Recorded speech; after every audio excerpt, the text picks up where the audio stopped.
Greetings, friends. This is FNGR. Your friend and mine, Dulcet Tone's computer blew up. Kinda, sorta. I've encouraged him to start a GoFundMe, but to no avail so far. Please, please, please go to his channel, share your love and support for his time and effort. For his tireless work, not only on this channel, but for his work on Y2K Toon Critics channel as well. Also, due to our quality control for both myself and Dulcet, assuming certain content creators would be up to snuff, we've had to redo the entries 3 times because of quality control. I almost said get well soon, Dulcet. I've had a computer stop working on me, and that's a special kind of hurt. Hey guys, this is FNGR. And I'm Dulcet Tone, and here are 10 more analysts or reviewers to pick from. Hey, did you notice our views went up last time the same time we mentioned KP? Are we gonna keep bad-mouthing her? Again, sorry, I have a rant series for that sort of thing. We're not at the voting part quite yet, and just keep your eyes peeled for that.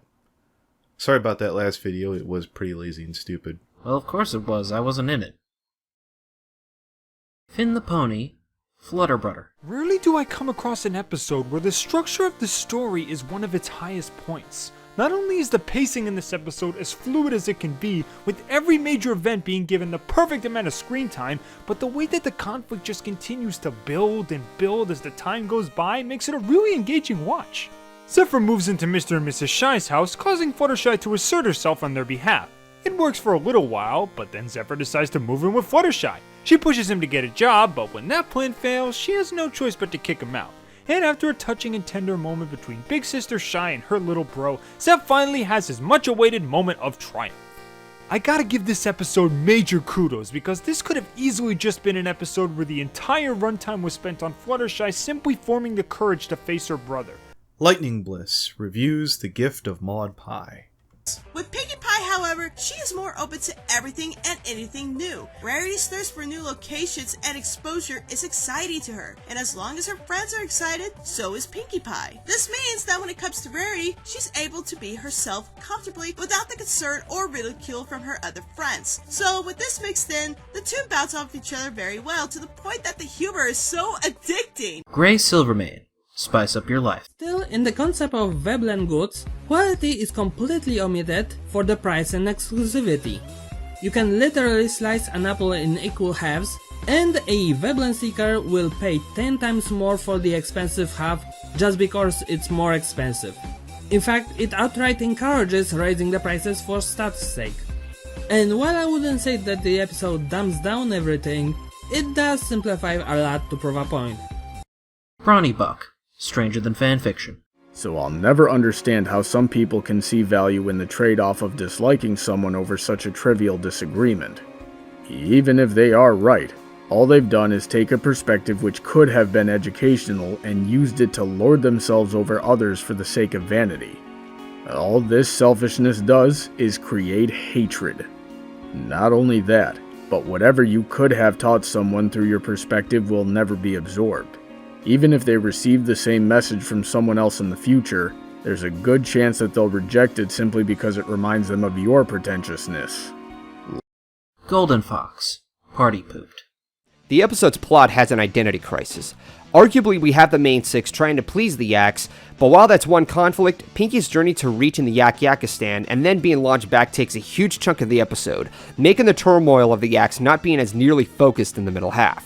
As a result, the episode has either pacing issues or the focus is too cluttered. I normally would get frustrated with this, especially when you compare the structure of this episode to some pony to watch over me. However, unlike this episode, this has a somewhat payoff to the madness of the story. Ending it on a somewhat good note, Pinkie decides to throw a party that isn't Yak related this time, and everything goes well. MasterCode, The Gift of the Maud Pie. You know, it's really fascinating how far Rarity's come in the fashion world in the past couple seasons. Displaying her quick thinking, creative flair at the Manhattan show, expanding her brand to Canterlot, and now Manhattan, which is really telling of her success. Using the timeline on seasons 1 through 4, i.e. 1 year past since Sniper Moon event, and assuming Rarity has owned and operated the boutique for a few years prior, we can roughly guess approximately 5 years before she opened Canterlot Boutique. Again, going by the timeline, Rarity has grown so successful enough to open a 3rd franchise within months of the previous boutique, really showing how much of an entrepreneur she's becoming.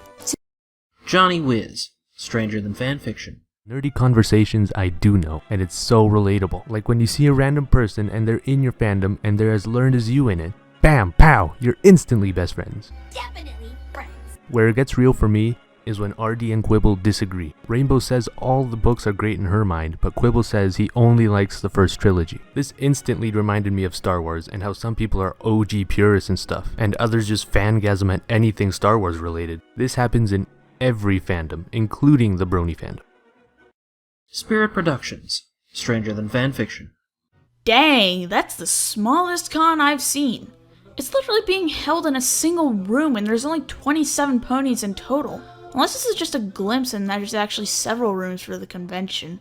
Though kudos to the animation staff for having each character move at least once. Like a pony who'd be up for an all-inclusive, one-of-a-kind adventucation, where you get to live the daring do experience. No thanks, did that already. I got a major kick out of the sales pony offering excursions. Though I'm really wondering where this convention is being held. Manhattan? Canterlot? Baltimore?